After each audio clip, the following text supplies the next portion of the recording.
Dear viewers, welcome back to Plotus Career and Skills Academy.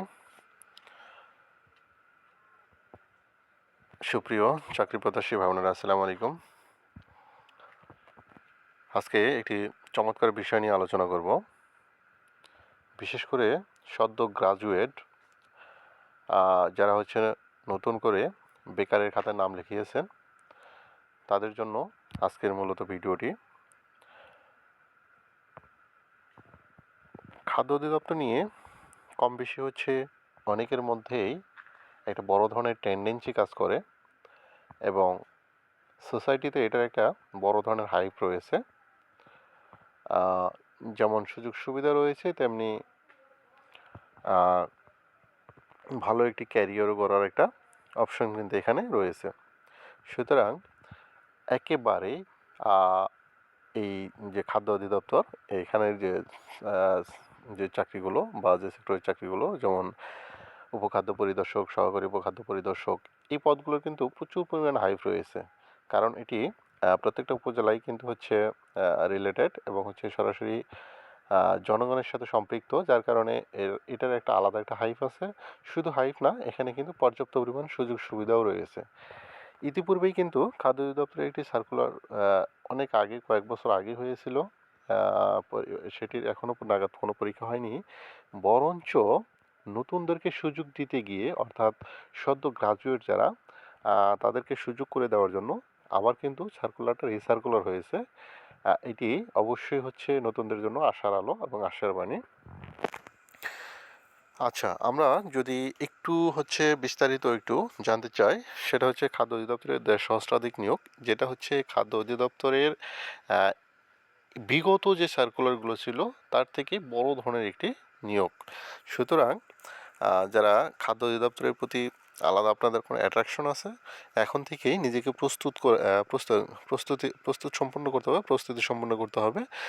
এ ব্যাপারে কোনো হচ্ছে অবহেলা বা গাফিলতি করা যাবে না। যেহেতু সার্কুলারটা বা রিসার্কুলার, অর্থাৎ হচ্ছে আপনারা যারা নতুন করে আবেদনের সুযোগ পাচ্ছেন তাদের জন্য কিন্তু দারুণ একটি সুখবর বা আপনার ভাগ্য সুপ্রসন্ন করার মতো একটি কিন্তু পন্থা কিন্তু তৈরি হয়ে গেছে। সুতরাং এই সুযোগটা কিন্তু হেলায় নষ্ট করা যাবে না।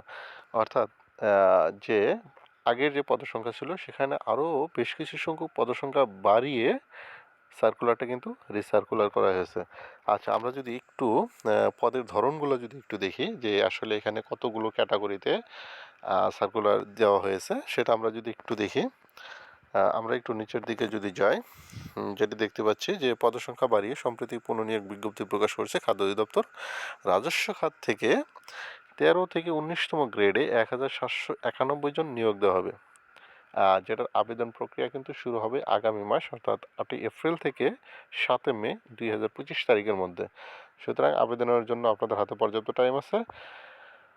আচ্ছা, নতুন যারা আবেদন করবেন তাদের প্রতি আমার একটি পরামর্শ থাকবে, সেটা হচ্ছে আবেদনগুলো হচ্ছে নিজ হস্তে বা নিজে বাসায় বসে আপনি চাইলে আপনি আপনার স্মার্টফোন দিয়েই আবেদনটি সম্পূর্ণ করতে পারবেন। এতে হচ্ছে নির্ভুলভাবে আবেদন করার একটা সুযোগ কিন্তু তৈরি হয়। সুতরাং এই কাজটি অবশ্যই করার চেষ্টা করবেন। আচ্ছা, কতগুলো ক্যাটাগরি আছে আমরা যদি একটু দেখি, যে এখানে কিন্তু পদের ধরন আছে মোট 25টি। পদভেদে যোগ্যতা এসএসসি বা সমমান থেকে স্নাতক বা সমমান।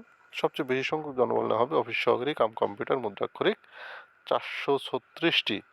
এবং সবচেয়ে যেটি হচ্ছে আকর্ষণীয় এবং হচ্ছে সবার কাঙ্ক্ষিত, সেটা হচ্ছে উপখাদ্য পরিদর্শক।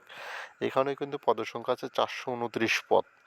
সুতরাং বুঝতেই পারতেছেন পদসংখ্যা কী পরিমাণ এখানে। আমরা যদি আরেকটু পদগুলো যদি দেখি, যেমন এখানে আছে উপখাদ্য পরিদর্শক 429টি। এটা কিন্তু 13তম গ্রেডের। যদিও চাকরিটি 13তম গ্রেড হয়ে থাকুক, কিন্তু এর হচ্ছে পর্যাপ্ত পরিমাণ সুযোগ সুবিধা কিন্তু এখানে রয়েছে, যার কারণে এটার প্রতি কিন্তু ক্যান্ডিডেট সংখ্যা অনেক বেশি হয় এবং পরীক্ষায় প্রচুর পরিমাণ কম্পিটিশন হয়। আচ্ছা, আমরা আরেকটু যদি দেখি যে ষাটলিপিকার কাম কম্পিউটার, ষাট মুদ্রাক্ষরিক কাম কম্পিউটার, এই পদগুলো কিন্তু হিউজ পরিমাণ থাকে এবং প্রার্থীর সংখ্যা কিন্তু খুবই নগণ্য থাকে।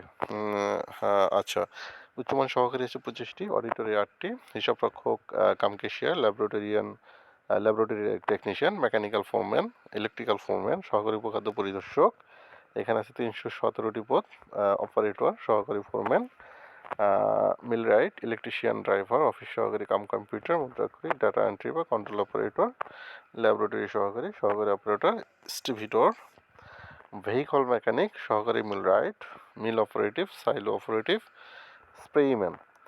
এই টোটাল 25টি ক্যাটাগরিতে কিন্তু আপনারা হচ্ছে আবেদন করতে পারবেন। যারা ইতিপূর্বে আবেদন করেছিলেন তাদের কিন্তু নতুন করে আবেদন করার প্রয়োজন নেই। একাধিকবার আবেদন করলে কিন্তু আপনার সমস্ত আবেদন প্রক্রিয়া কিন্তু বাতিল হওয়ার একটা সুযোগ আছে। অর্থাৎ হচ্ছে আপনার সম্পূর্ণ আবেদন কিন্তু বাতিল হয়ে যেতে পারে।